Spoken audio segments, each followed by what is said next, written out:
ناظرین، الپرسلان کی اگلی آنے والی ایپیسوڈ کے آغاز میں ہمیں دکھایا جاتا ہے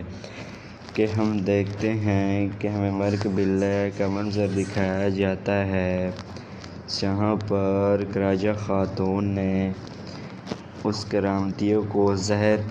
پلا دیا تھا، جس کی وجہ سے وہ مر چکا تھا اور اس کے منہ سے جھاگ نکل رہی تھی۔ اس کے بعد ہم دیکھتے ہیں کہ زندان کی طرف ایک سپاہی جاتا ہے اور وہ یہ سب کچھ دیکھ کر آ کر الپرسلان اور چاوری صاحب کو ساری حقیقت سے آگاہ کرتا ہے۔ اس کے بعد ہم دیکھتے ہیں کہ الپرسلان اور چاوری صاحب تیزی سے زندان کی طرف جاتے ہیں اور آ کر کیا دیکھتے ہیں کہ اس کرامتی کے منہ سے جھاگ نکل رہی ہوتی ہے اور وہ مر چکا ہوتا ہے۔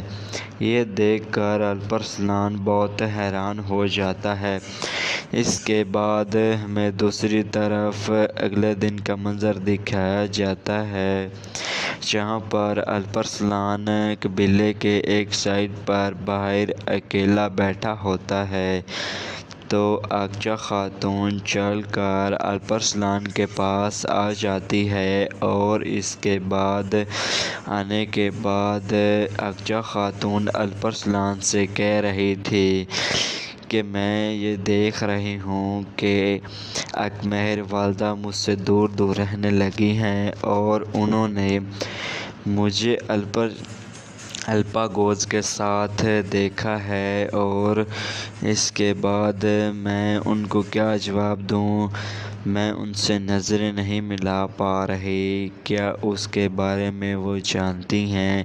اس لیے کیا میں ان کو یہ سب کچھ بتا دوں؟ کیا یہ راز اس کو بتاؤں؟ تو اس کے بعد الپرسلان یہ بات سننے کے بعد عائشہ خاتون سے کہہ رہا تھا کہ کیا یہی بات ہے کہ جو آپ بتانا چاہتی تھیں؟ کیا کوئی اور راز نہیں ہے جو کہ آپ نے کسی سے چھپایا ہے؟ تو یہ بات سن کر عائشہ خاتون حیران ہو جاتی ہے اور عائشہ خاتون کہہ رہی تھی کہ کون سا راز؟ مجھے معلوم نہیں ہے کہ آپ کیا بات کر رہے ہیں۔ تو اس کے بعد ہم دیکھتے ہیں کہ الپرسلان عائشہ خاتون سے کہہ رہا تھا کہ جب سلجان خاتون نے آپ سے بات کی تو آپ نے کہا کہ میرے دل میں کوئی اور ہے۔ تو یہ بات سن کر الپرسلان کہہ رہا تھا کہ میں ایک ایسا شخص ہوں کہ اگر مجھے معلوم ہوتا کہ میں آپ کے ساتھ اگر مجھے یہ معلوم ہوتا کہ اگر آپ کے دل میں کوئی اور ہے تو میں ایسا کبھی نہیں کرتا اور اپنے دل کو قابو میں رکھتا، اور میں ایک ایسا شخص ہوں جو کہ ان ساری چیزوں سے دور رہتا ہے، لیکن میں اپنے دل کو قابو نہیں کر پایا۔ کیا آپ نے اس کے بارے میں کچھ بھی بات نہیں کی؟ تو اس کے بعد الپرسلان وہاں سے آگے بڑھ جاتا ہے اور اس کے بعد ہم دیکھتے ہیں کہ جب الپرسلان وہاں سے چلا جاتا ہے تو عائشہ خاتون وہاں پر پریشان کھڑی ہوتی ہے اور وہ بہت حیران ہوتی ہے۔ اس کے بعد ہم دوسری طرف دکھایا جاتا ہے کہ ہم اس پرکان قلعے کا منظر دیکھتے ہیں، جہاں پر شہزادی ایڈوکیا، اور اس کے بعد ہم دیکھتے ہیں کہ رومن تیوجن اور شہزادی ایڈوکیا اس پرکان قلعے میں موجود ہوتے ہیں۔ تو شہزادی ایڈوکیا رومن تیوجن سے کہہ رہی تھی کہ کیا آپ اس کے بارے میں سب کچھ جانتے ہیں کہ یہ جو کچھ بھی ہو رہا ہے، کیا آپ کو معلوم نہیں ہے کہ ہم اس سے اور بڑی مصیبت میں پڑ سکتے ہیں؟ اگر جنرل دوکاس نے ان پر حملہ کیا تو ہم سلجوقیوں کے ساتھ ایک بڑی جنگ میں اتریں گے، ہمیں اس کا نقصان ہوگا، ہمیں سلجوقیوں کے ساتھ جنگ کرنا پڑے گی۔ تو یہ بات سن کر رومن تیوجن شہزادی ایڈوکیا سے کہہ رہا تھا کہ ایسا ہی ہونا چاہیے، کیونکہ میں بھی یہی چاہتا ہوں، کیونکہ مجھے معلوم ہے کہ رومن تیوجن یعنی کہ جنرل دوکاس الپرسلان سے یہ جنگ کبھی نہیں جیت سکتا۔ اس کے بعد الپرسلان اسے شکست دینے کے بعد اس پرکان قلعے کی طرف آئے گا، جس کے بعد ہم اسے اپنے جال میں پھانسیں گے اور اس کو یہیں پر مار دیں گے۔ ہم ایک چال کے ذریعے ان کو یہاں پر بلائیں گے اور ان کو اس پرکان قلعے میں ہی قید کریں گے۔ تو اس کے بعد ہمیں دوسری طرف جنگل کا منظر دکھایا جاتا ہے، جہاں پر ہم کچھ لوگوں کو نماز پڑھتے ہوئے دیکھتے ہیں۔ دراصل یہ ایک مسلمانوں کا یہاں پر قبیلہ آباد ہوتا ہے اور تمام مسلمان اکٹھے ہو کر نماز پڑھ رہے ہوتے ہیں، اور دوسری طرف ہم دیکھتے ہیں کہ جنرل دوکاس اپنے سپاہیوں کے ساتھ اسی جگہ پر پہنچ جاتا ہے اور اس کے بعد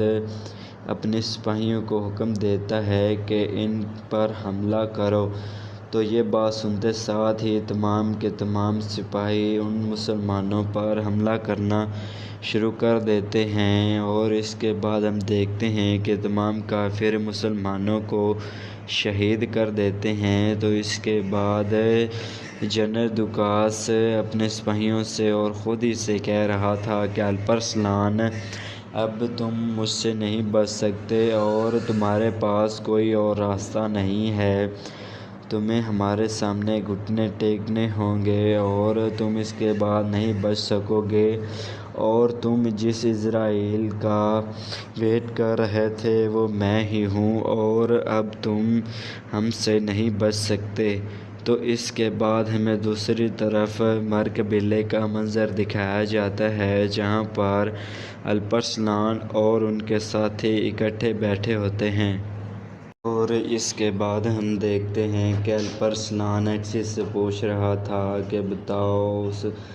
قلعے کا کیا حال ہے۔ تو اس کے بعد وہ سپاہی کہہ رہا تھا کہ حالات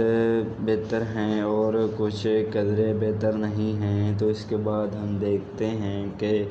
الپرسلان کے ایک سپاہی کہہ رہا تھا کہ سلیمان سردار کہاں ہیں، میں نے انہیں صبح سے یہاں نہیں دیکھا۔ تو یہ بات سن کر باقی سپاہی بھی یہ بات کر رہے تھے کہ ہم نے بھی سلیمان صاحب کو صبح سے نہیں دیکھا، وہ کہاں ہیں۔ تو اس کے بعد ہم دیکھتے ہیں کہ ایک پادری الپرسلان کے پاس آ جاتا ہے اور اجازت لینے کے بعد ان کے قریب بیٹھ جاتا ہے اور الپرسلان سے کہہ رہا تھا، الپرسلان اس پادری سے کہہ رہے تھے کہ مجھے لگتا ہے کہ آپ پریشان ہیں اور کچھ بات کرنا چاہتے ہیں۔ تو یہ بات سن کر وہ پادری الپرسلان سے کہہ رہا تھا کہ ہاں الپرسلان سردار، میں آپ سے ایک بات کرنا چاہتا ہوں۔ بات یہ ہے کہ میں پوری رات اس کی وجہ سے سو نہیں سکا اور پوری رات ہی سوچتا رہا ہوں کہ جنرل دوکاس کی وجہ سے آپ بھی پریشان ہو رہے ہیں اور آپ نے ہماری جان بچانے کے لیے ہمیں یہاں پر پناہ دی، اور میں آپ کا شکریہ ادا نہیں کر سکتا، لیکن میں یہ نہیں چاہتا کہ جنرل دوکاس کی وجہ سے آپ اور میری وجہ سے آپ کسی اور مصیبت میں پڑیں، اس لیے میں یہاں سے جانا چاہتا ہوں۔ تو یہ بات سن کر الپرسلان اس پادری سے کہہ رہے تھے کہ اگر تو آپ قبیلے سے جانے کی بات کر رہے ہیں تو یہ بات نہ کریں، کیونکہ میں آپ کو یہاں سے نہیں جانے دوں گا، کیونکہ یہاں آپ محفوظ ہیں، لیکن قبیلے سے باہر آپ کی جان کو زیادہ خطرہ ہے، اس لیے میں یہاں آپ کو نہیں جانے دوں گا۔ اسی دوران ہم دیکھتے ہیں کہ سلیمان وہاں پر آ جاتا ہے اور سب سپاہی کھڑے ہو کر سلیمان کے پاس جاتے ہیں۔ تو اس کے بعد سلیمان الپرسلان سے کہہ رہا تھا کہ ایک خاص بات ہے۔ تو اس کے بعد الپرسلان اور سلیمان ایک علیحدہ جگہ پر چلے جاتے ہیں اور سلیمان روتے ہوئے بات کر رہا تھا اور کہہ رہا تھا کہ بھائی، اسی دوران ہم دیکھتے ہیں کہ قبیلے کے ڈھول بجنا شروع ہو جاتے ہیں اور ایک سپاہی آ جاتا ہے